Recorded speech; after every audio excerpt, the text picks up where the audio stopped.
இவங்க மகிழ்ச்சியா இருக்கும்போது ஒரு ஃபோன் கால் வருது. 2 கார் திருடர் வெவ்வேறு சம்பவங்கள் நடக்கும். சில ஆண்டுகளா குழந்தைகள் இல்ல.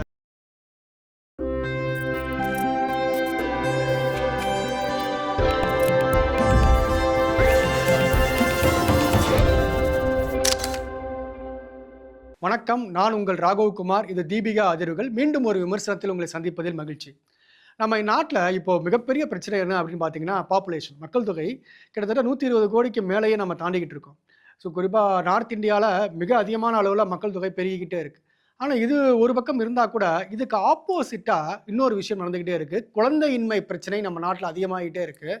பர்டிகுலராக பார்த்தீங்கன்னா, தமிழ்நாட்டில் நிறைய செயற்கை கருவுறுத்தல் மையங்கள் வந்துகிட்டு இருக்கு. ஃபெர்டிலிட்டி கிளினிக்னு சொல்லுவாங்க இல்லையா, இது அங்கங்கே வந்துக்கிட்டே தான் இருக்குது.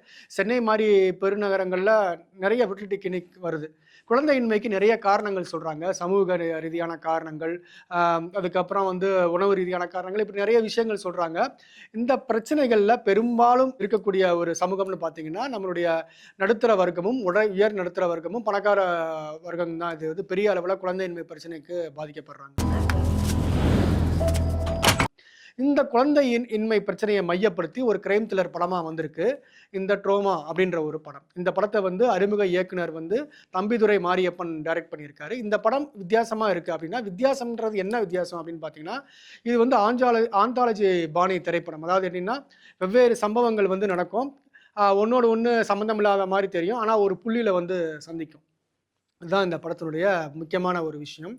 இது என்ன அப்படின்றத நம்ம இந்த படத்தை பார்ப்போம். நம்மளுடைய விவேக் பிரசன்னாவும் நம்மளுடைய சாந்தினியும் தம்பதிகளா இருக்காங்க. இவங்களுக்கு சில ஆண்டுகளா குழந்தைகள் இல்லை. போகாத கோயில் இல்லை, வேண்டாத தெய்வம் இல்லை. பல ஹாஸ்பிட்டலுக்கும் ட்ரீட்மெண்ட்டுக்காக போறாங்க. இந்த சிச்சுவேஷன்ல இவங்க ஒரு ஹாஸ்பிட்டலுக்கு ட்ரீட்மெண்ட்டுக்காக போறாங்க.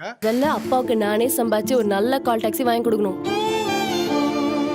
அதில் அவங்களுக்கு சில ஆண்டுகளுக்கு அப்புறம் கருவுறாங்க. இவங்க மகிழ்ச்சியாக இருக்கும்போது ஒரு சுச்சுவேஷனில் ஒரு ஃபோன் கால் வருது சாந்தினிக்கு. ஃபோன் பண்ணி என்ன சொல்கிறாரு அந்த பிளாக்மெயிலர் அப்படின்னு பார்த்தீங்கன்னா, உன்னுடைய கருவுறுதலுக்கு காரணம் உன்னுடைய ஹஸ்பண்ட் கிடையாது, இது எனக்கு தெரியும். இந்த விஷயத்தை நான் வெளியில் சொல்லாமல் இருக்கணும்னா நான் 50 லட்ச ரூபா எனக்கு பணம் கொடு அப்படிங்கிறாங்க. ஸோ இவங்க என்ன பண்ணுறாங்க அப்படிங்கிறது ஒரு கதை. இதுக்கப்புறம் பார்த்தீங்கன்னா, 2 கார் திருடர்கள் இருக்காங்க. அவங்க என்ன பண்ணுறாங்க அப்படின்னா, காரை திருடிட்டு போகிறாங்க. போகிற வழியில் போலீஸ் அவங்கள மடக்கிறாங்க. கார் டிக்கிக்குள்ளே பார்த்தீங்கன்னா ஒரு டெட் பாடி இருக்குது. ஸோ டெட் பாடி இருக்குது. இந்த கொலையை நாங்கள் பண்ணலன்றாங்க இங்கே 2 பேரும். இருந்தாலும் பரவாயில்லன்னு அடித்து இழுத்துட்டு போகிறாங்க போலீஸ்காரங்க. அதுக்கப்புறம் பார்த்தீங்கன்னா ஒரு இளம் பெண்ணும் பையனும் லவ் பண்ணுறாங்க. இந்த காதலின் விளைவாக அந்த பெண் கர்ப்பமாகறாங்க. இந்த சிச்சுவேஷன் இருக்கும்போது இவங்க வீட்டில் பிரச்சனை வருது அந்த பெண்ணுடைய வீட்டில். சரி, இந்த பையனை பார்க்கறதுக்காக போகிறாங்க. பையன் பார்க்க போன இடத்துல இவங்களுக்கு இந்த பையன் தவறானவன் அப்படின்ற ஒரு தகவல் தெரிய வருது. ஸோ இதுக்கப்புறம் இவங்க என்ன ரியாக்ட் பண்ணுறாங்க அப்படிங்கிறது ஒரு கதை. ஸோ 3 வெவ்வேறு கதைகள், 3 ஒரு புள்ளியில் இணைச்சிருக்காரு.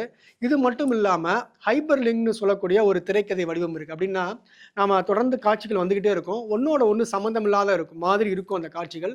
ஆனால் அந்த காட்சிகளுக்குள்ளே மெல்லிதாக ஒரு லிங்க் இருக்கும். அதுக்கு ஹைப்பர் லிங்க், அது லிங்க் ஆயிருக்கும் அதுக்குள்ள. அந்த மாதிரியான ஒரு விஷயம் இந்த படத்தில் இருக்குது. இந்த ரெண்டையுமே இந்த டைரக்டர் தம்பிதுரை ரொம்ப அழகாக கையாண்டிருக்காருன்னு தான் சொல்லணும். கீதாக்கும் இந்த மாதிரி வாழணும்னு கனவுலாம் இருக்கும்ல. இது ஒரு லோ பட்ஜெட் படம் தான். லோ பட்ஜெட்டுன்றதுக்காக ஒரு மோசமாக எடுத்துடாமல் எவ்வளவு தூரம் அந்த திரைக்கதைக்கு மெனக்கட முடியுமோ அதை பண்ணியிருக்காரு. இருந்தாலும் சில நெகட்டிவ் சைடும் இருக்குது. என்னன்னு பார்த்தீங்கன்னா, படத்தினுடைய கேமரா ஒர்க் சுமாராக தான் இருக்குது. படத்தில் லாங் ஷாட் நீங்கள் நிறைய இடத்துல காமிக்கும் போது ஒயிட் டாட்டாக தெரியுது. ஸோ இதெல்லாம் இவர் அவாய்ட் பண்ணியிருக்கான். ஆனால் திரைக்கதை நல்ல வடிவமாக தான் இந்த படம் வந்திருக்கு. திரைக்கதையில் நல்ல ஒரு முக்கியமான ஒரு படம் தான் இது. ஸோ நல்லாவே அதுக்கு எவ்வளோ ஒர்க் பண்ண முடியுமோ பண்ணியிருக்காரு. எந்த ஒரு கேரக்டரும் அவர் வேஸ்ட் பண்ணல. எல்லா கேரக்டருமே தேவையான ஒரு கேரக்டர் தான் இருக்காங்க. தேவையற்ற காட்சிகளும் படத்தில் இல்லை. ஏன்னா அது லோ பட்ஜெட்னால ரொம்ப பார்த்து ஒவ்வொரு சீனையும் எடுத்திருக்காரு. தேவையற்ற காட்சிகளும் படத்தில் அறவே இல்லை. ஸோ ஓரளவுக்கு இந்த படம் தொழில்நுட்ப ரீதியாக கொஞ்சம் த்ரில்லராக எடுத்துகிட்டு போயிருக்காரு. த்ரில்லரில் பல வகை இருக்குது. இது மெடிக்கல் த்ரில்லர். போலீஸ் கிட்ட போவேடான்னு சொன்னல, கேட்டியா? அதாவது மெடிக்கலுக்கு பின்னாடி இருக்கக்கூடிய கிரைம் த்ரில்லர் இது. ஸோ இதை உணர்ந்து இதற்கான ஸ்கிரிப்டை அவர் உருவாக்கி ஒரு சின்ன லோ பட்ஜெட் படத்தை ஓரளவுக்கு நல்லா கொடுத்துருக்காரு. படத்தில் காட்சிகளும் விறுவிறுப்பாக தான் நகருது. ஸோ ஓரளவுக்கு மேலே ஓரளவுக்கு கடைசியில் வந்து படம் ஒன்னோட ஒன்று லிங்க் ஆகி கடைசியில் வந்து வேகமாக படம் போயிடுது. படம் ஓரளவுக்கு நியாயமாக படம் இருக்குது. படத்தில் நடிச்சிருக்கிற அந்த சாந்தினி ரொம்பவே நல்லா நடிச்சிருக்காங்கன்னு சொல்கிறாங்க. ஸோ அந்த ஒரு நடிப்பை வந்து அதாவது என்ன சொல்கிறது, அவங்க வந்து அம்மாவா தாய்மை அடையலையேன்ற ஒரு வருத்தமும் ஒரு பக்கம் பிளாக்மெயிலர் மாதிரி ரெண்டையும் சேர்த்து நல்லா பேலன்ஸ் பண்ணி நடிச்சிருக்காங்க. விவேக் பிரசன்னா ஹீரோவாக நடிச்சிருக்காரு முதல் முறையாக. இதுக்கு முன்னாடி நிறைய கேரக்டர் அவர் பண்ணியிருந்தா கூட விவேக் பிரசன்னா வந்து ஒரு கரெக்டாக அது கதைக்கு என்ன தேவையோ அந்த நடிப்பை கொடுத்துருக்காரு. அதே மாதிரி ஃப்ரெண்டாக நடிக்கிறவும் சரி, அந்த ஒரு இளம் இளம் பெண்ணாகவும் பையனாகவும் வரக்கூடிய லவ்வர்ஸும் நல்லா நடிச்சிருக்காங்க. ஸோ மெக்கானிக் ஷாப்பில் வரக்கூடியவர் நல்லா நடிச்சிருக்காரு. ஸோ எல்லா கேரக்டருமே அதை வந்து உணர்ந்து நடிச்சிருக்காங்க. இது வந்து தமிழ் சினிமாவில் ஒரு திரைக்கதைக்கு உருவாக்கத்தில் ஒரு முக்கியமான ஒரு படம். நிறைய விஷயத்தில் வந்து திரைக்கதையை மாற்றி மாற்றி சொல்லுவாங்க. நான் லீனியர் பாணியில் ஓரளவுக்கு நல்ல படம். நான் லீனியர் எடுத்து நிறைய இடத்துல படங்கள் கதைகள் குழப்பம் இல்லாமல் இந்த படம் வந்து வந்திருக்கு. பர்டிகுலராக பார்த்தீங்கன்னா இந்த படத்தை வந்து நல்லா கொண்டு போனதா எடிட்டரோட ஒர்க்கு ரொம்ப முக்கியம். ஏன்னா இந்த மாதிரி ஹைப்பர் லிங்க் கதையில் வந்து எடிட்டர் வந்து அதை உள்வாங்கணும் கதையை. அவள் என்ன பாவம் பண்ணாலும் என்ன மாதிரி ஒரு ஹஸ்பண்ட் கிடைக்கும். கல்வாங்கி தான் படத்தை வந்து காட்சியாக எடுத்துடலாம். ஆனால் எடிட்டர் வந்து அதை அழகாக எடிட் பண்ணி கொடுத்தா மட்டும்தான் அந்த படம் வந்து கரெக்டாக வந்து டைரக்டரோட கனவை வந்து நிறைவேற்றும். இந்த படத்தோட எடிட்டர் நல்லாவே ஒர்க் பண்ணியிருக்காரு. ஸோ இந்த ஒவ்வொரு காட்சியிலையுமே அவரோட உழைப்பு நல்லா தெரியுது. ஒரு மாறுபட்ட படத்தை ரசிக்கணும் அப்படின்னு நினைக்கிறவங்களுக்கு இந்த படம் ஒரு நல்ல விஷயமா இருக்கும். ஸோ இதே மாதிரி இந்த செயற்கை கருவுறுதலை மையப்படுத்தி சில ஆண்டுகளுக்கு முன்னாடி ராஜேஷ்குமார் கதையிலிருந்து உருவான குற்றம் 23ன்னு ஒரு படம் வந்தது.